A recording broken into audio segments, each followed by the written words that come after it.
Welcome back to the deep dive.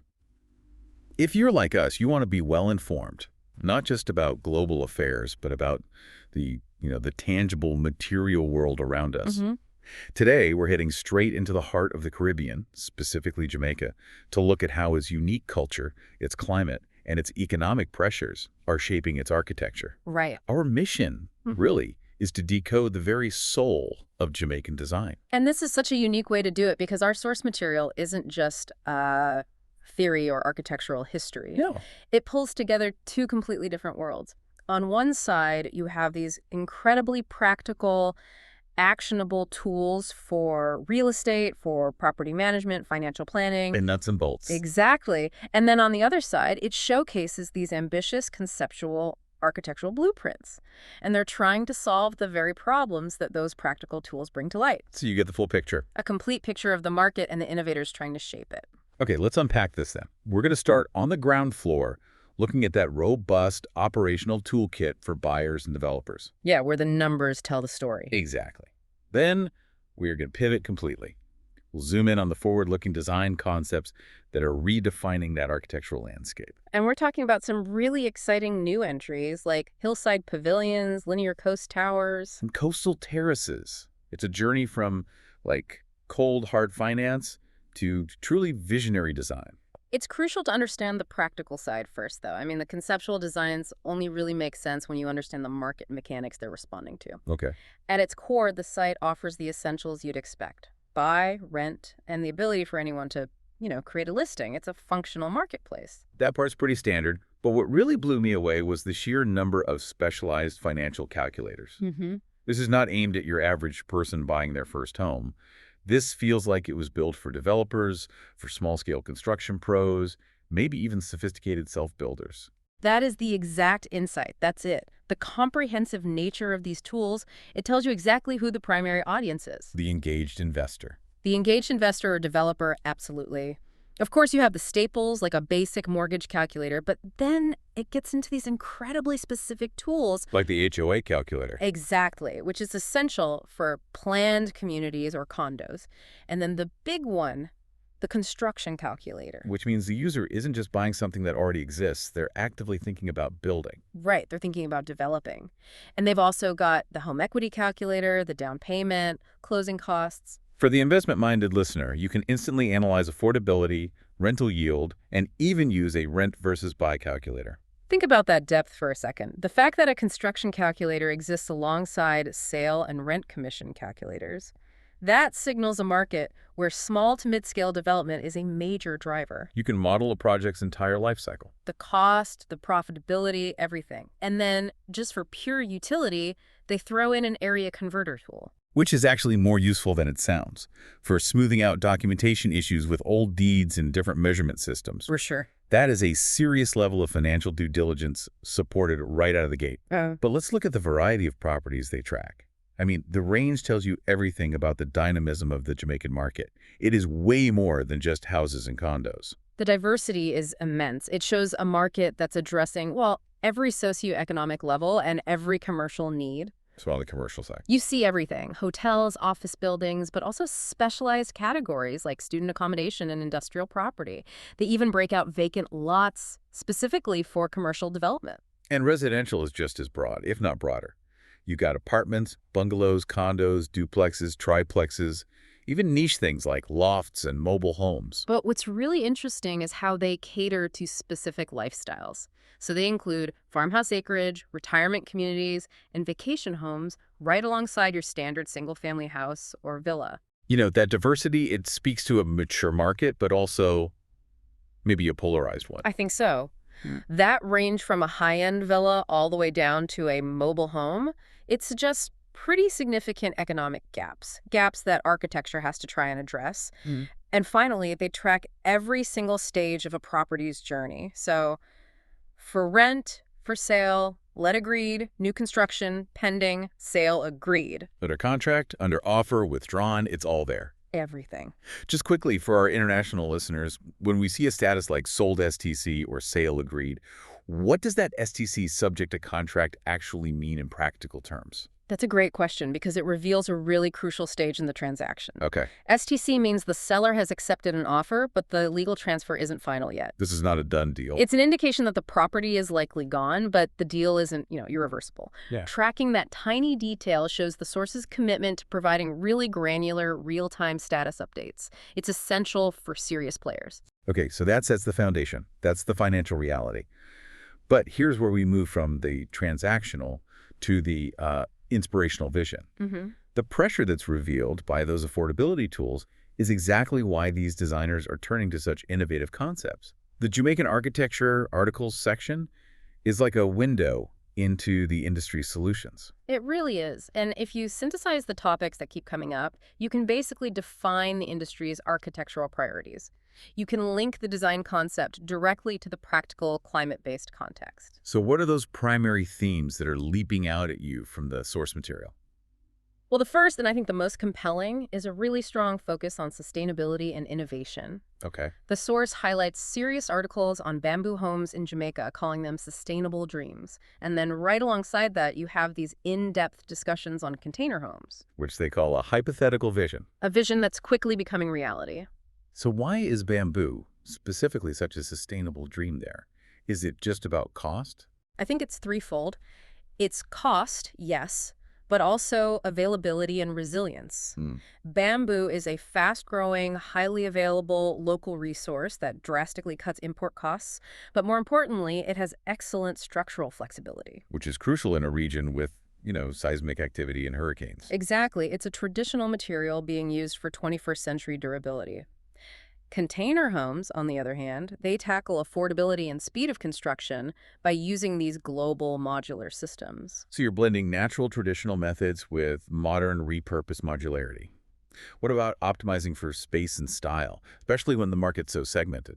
Yeah, you see a lot of emphasis on balancing density with luxury. How so? There are articles on the Tropical Duplex Ocho Rios edition showing how multifamily living can still be upscale, and broad discussions on affordable living, luxury design. So architects are really grappling with that challenge, providing dignity and beauty at all price points. They have to. And there's a specific development mentioned, the quiet revolution of Tower Isle. What does that phrasing, a quiet revolution, imply to you? It implies transformation without massive visible upheaval.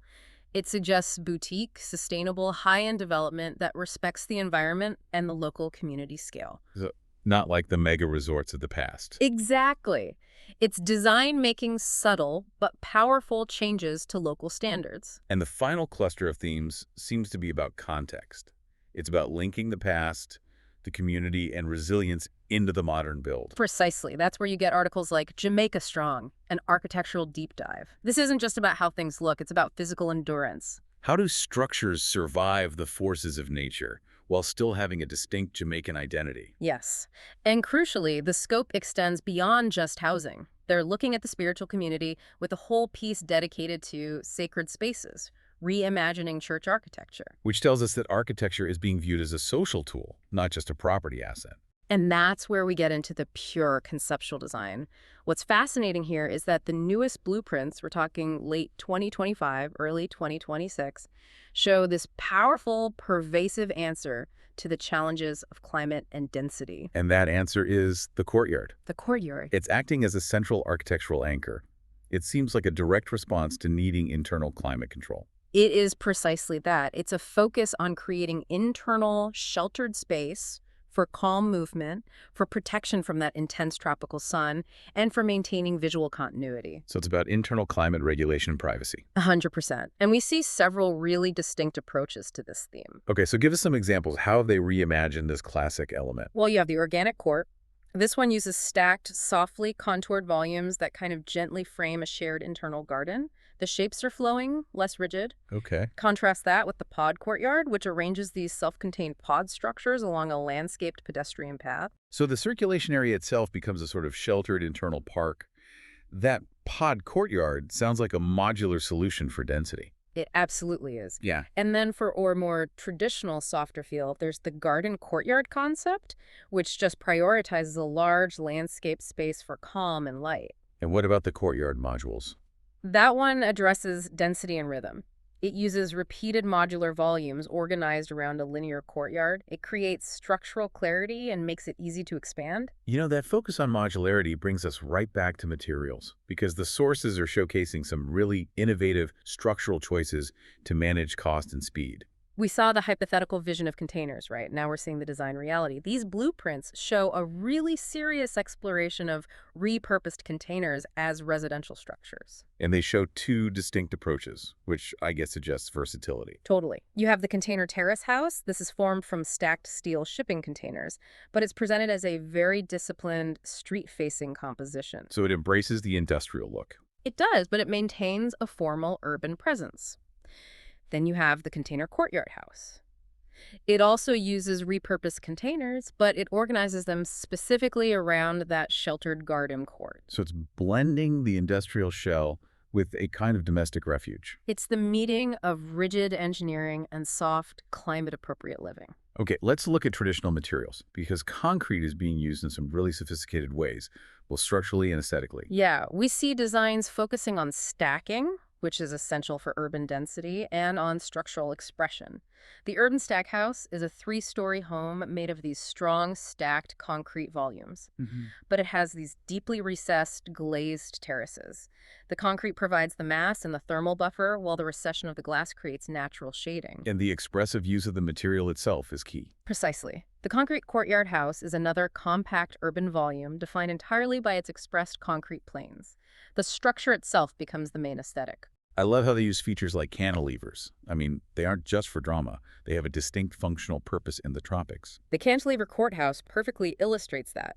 It's composed of these offset horizontal planes with pronounced cantilevers. And those frame the deep, shaded terraces. And outdoor living rooms, exactly. It maximizes usable space while providing crucial solar protection.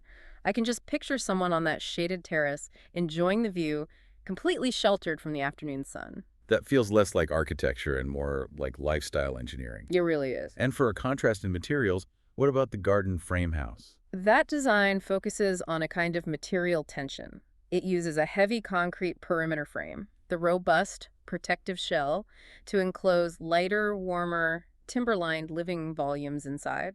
So it balances robustness with the desire for a warm, natural interior. That's it. That's a powerful snapshot of the core design philosophy, then. Modularity, climate control, stacking. But we should briefly cover the other conceptual models in the more designs category, just to show the breadth of thinking. Right. This category introduces concepts where topography and a powerful aesthetic atmosphere become the central design drivers. We're moving beyond the compact urban lot here. The challenging, dramatic geography of Jamaica certainly demands that kind of specialized consideration for elevation and coastal living. Absolutely. And you see this with the cliffside layers. It's described as a sequence of deeply cantilevered floors that extend directly, almost daringly, from the hillside. So the architecture is responding directly to that dramatic landscape. Maximizing the view, minimizing the footprint on the steep slope. And then there are designs that seem focused purely on creating a powerful, integrated atmosphere. The Black Gables concept is a fantastic example of that. It's a sequence of steep gabled forms that rise from this dense planting. And their dark surfaces are specifically designed to visually absorb the environment. So they look like these stark, dramatic monoliths rising out of the jungle floor. It's a very moody, integrated, and visually compelling approach. We also see designs that challenge expectations, like the asymmetric urban house. It uses a deliberate asymmetry and a dramatically sloped roof plane just for maximum visual interest in a dense neighborhood. And for those seeking more of a modern restraint, luxury through quiet simplicity, there's a beautiful concept for that too. The tropical courtyard house.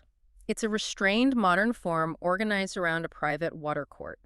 It's subtle but powerful. It uses water features and controlled views to define luxury. Right. And finally, we can't overlook the conceptual forms that address broader societal needs. Like the Sacred Apex Pavilion. A monumental, single-volume worship space, defined by this steeply pitched, triangular envelope rising to a central apex, its architecture reaching into the spiritual realm. What an illuminating deep dive. We started with the foundation of financial clarity, those critical calculators and the vast diversity of property types, which told us about the market's pressures. And we ended with pure creative ambition, exploring how courtyards, container usage, and dramatic cantilevers are shaping tomorrow's Jamaican landscape. So what does this all mean? The sources, I think, they reveal a market that's mature enough to offer these comprehensive financial tools for developers. Right. Yet it's creatively dynamic enough to really push architectural boundaries. These conceptual designs show a powerful push toward optimizing urban density with stacking and modularity. While at the same time integrating traditional climate-adapted features like courtyards and deep terraces. They're engineering structures that are both resilient and, a true reflection of tropical living. It's that critical intersection of market need and cultural aspiration, just like the sources suggested. And this raises an important question for you, the learner. Considering the strong emphasis on modularity, think about the container homes and pod structures that offer speed and affordability, alongside the use of natural materials and traditional forms like courtyards. How might future Jamaican architecture reconcile the pressing need for affordable mass construction with the powerful desire to celebrate the rich, unique visual soul of heritage design? That is the fascinating design paradox they're attempting to solve right now.